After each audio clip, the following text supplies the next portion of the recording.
आइनी और कानूनी जो तकाज़े हैं इस मुल्क में नए इंतखाबात के लिए, उस पर इलेक्शन कमीशन का एक नुक्ता नज़र और पाकिस्तान पीपल्स पार्टी का मौक़िफ़ वो सामने रखा गया। पाकिस्तान पीपल्स पार्टी का मौक़िफ़ बड़े वाज़े। पीपल्स पार्टी समझती है कि मुल्क में आइन सबसे बालादस्त कानून है, आइन है, और बाकी कवानीन जो हैं वो सबॉर्डिनेट लेजिस्लेशन है। पाकिस्तान पीपल्स पार्टी ने आइन की बालादस्ती के लिए 77 ऑनवर्ड अभी तक बहुत कुर्बानियाँ दी, जिसमें शहादतें, कोड़े, फांसियाँ सब कुछ शामिल है। कि पाकिस्तान पीपल्स पार्टी समझी थी कि जो आइन शहीद जुल्फ़िकार अली भुट्टो ने इस कौम को दिया वो एक ज़मानत है इस मुल्क की वफाकियत के लिए, और जो जो प्रोविजंस इलेक्शन कमीशन के हवाले से कॉन्स्टिट्यूशन में मौजूद हैं, पाकिस्तान पीपल्स पार्टी समझती है कि उन पर अमल दरामद होना चाहिए। बिलखुसूस जो आर्टिकल 224 है वो एक वक्त मुतय्यन करता है कि जब असम्बली डिज़ोल्व हो जाएगी तो उस 224 में जो मुद्दत दी गई है उस मुद्दत के अंदर इंतखाबात होने चाहिए।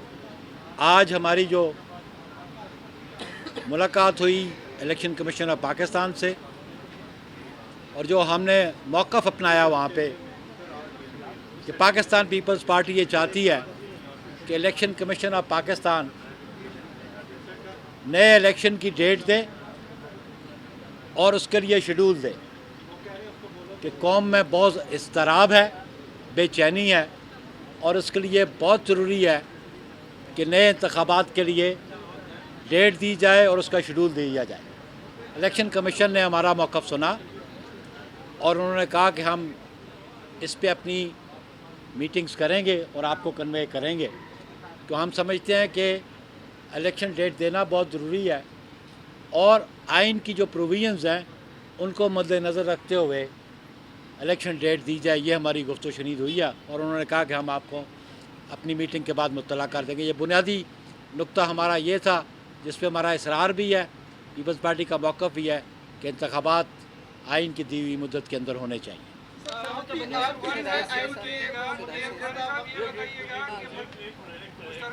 आप भी चाहते हैं कि जो इंतखाबात में वक्त पर हो, तमाम सियासी जमातें यही चाहती है, मुशावरतें भी हुई, मुलाकातें भी हुई, मसला कहाँ पे आ रहा है सर? आखिर इलेक्शन कमीशन कंफ्यूज क्यों है? इलेक्शन कमीशन कन्फ्यूज़ क्यों, ये तो सवाल आप उनसे करें कि मैं नहीं, मेरी बात सुन लेना कि मैं इलेक्शन कमीशन को रिप्रेजेंट नहीं करता। मैं यहाँ पाकिस्तान पीपल्स पार्टी को रिप्रेजेंट करता हूँ। हमने अपना मौक़िफ़ उनके सामने रख दिया कि जो आर्टिकल्स हैं आइन के उनके मुताबिक आप इलेक्शन डेट दें। उन्होंने कह दिया कि जी हम इलेक्शन कमीशन बैठ के ये फ़ैसला करेगा और आपको आगाह कर देंगे। चलिए रहमान साहब आप बात करें। नहीं हो गई बात, कोई और तो बात करने की, क्या बात करने की?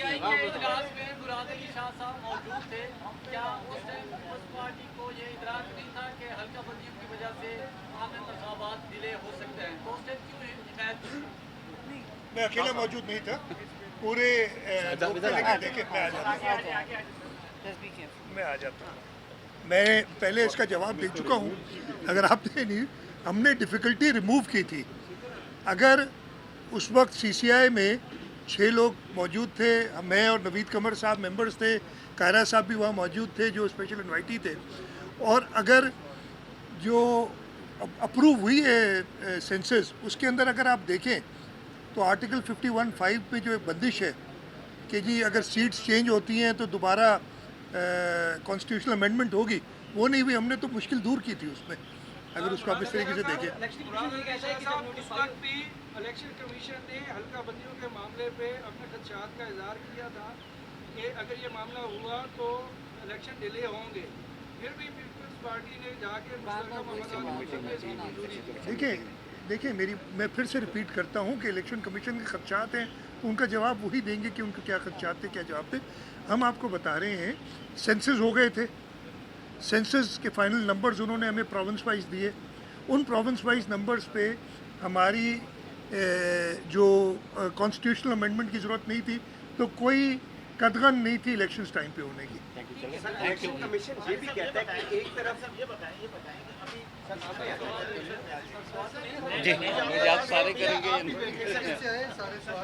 ये बताएं कि 90 दिन का आपका मुतालबा, 90 दिन का पीटीआई का मुतालबा, 90 दिन का बाकी सियासी जमातें भी पार्टीज, तो ये तो 4 महीने ले चुके हैं। इसके बाद अगर डिले होता है तो क्या आप इंतखाबी अमल में शामिल होंगे? लेकिन उसके लिए हमारी सेंट्रल एग्जीक्यूटिव कमेटी की मीटिंग होगी।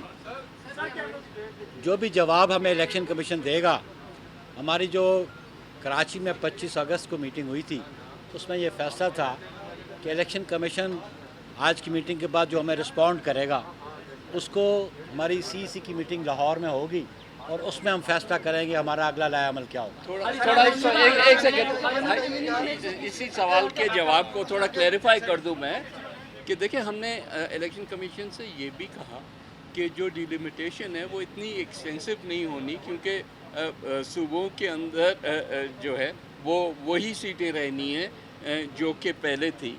तो आपको इतना टाइम जो आपने एलेबरेट दिया है उसकी ज़रूरत नहीं है, और ये काम जो है वो मुख्तसर अरसे में भी हो सकता है।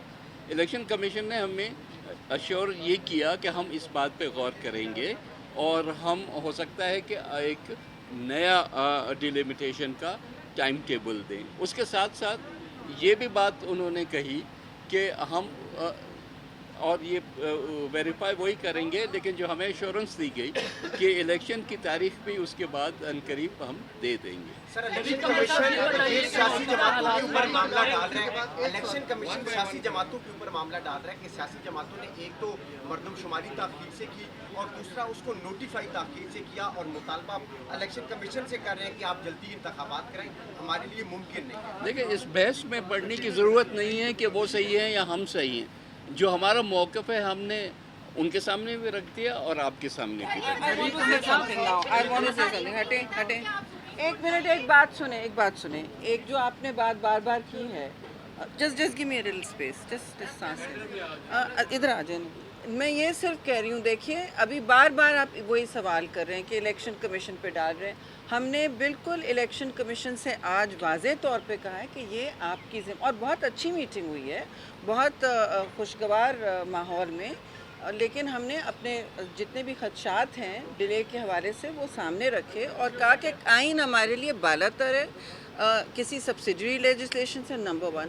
नंबर 2, उनकी ज़िम्मेदारी बनती है जी फौरी तौर पर वो एक शेड्यूल अनाउंस करें, क्योंकि मुल्क में अभाम नहीं होना चाहिए। नंबर 3, डिलिमिटेशन जो हल्का बंदियों का आप सामने वो रख रहे हैं कि एक तो ये अदालतों में भी मौजू सामने आ गया, सब जुडिस है, लेकिन वो भी हल्का बंदियाँ जो हैं, जैसे अभी ये 3 बातें हुई हैं जी, और आगे न्यूट्रलिटी की बात वो तो होती रहेगी, लेकिन हल्का बंदियों के हवाले से कहा कि ये आइन में नहीं है तरजीह आइन में 90 दिन की है, तो टाइम उसके ऊपर बाला हो, और वो प्लीज़ उनसे ये सिर्फ तवक्को है, वो फ्री एंड फेयर इलेक्शंस कराते हैं, वो ऑटोनमस हैं, वो एक उन्होंने अपनी हैसियत और एक रेपुटेशन बनाई है, तो अब वो मेहरबानी करके एक इलेक्शन शेड्यूल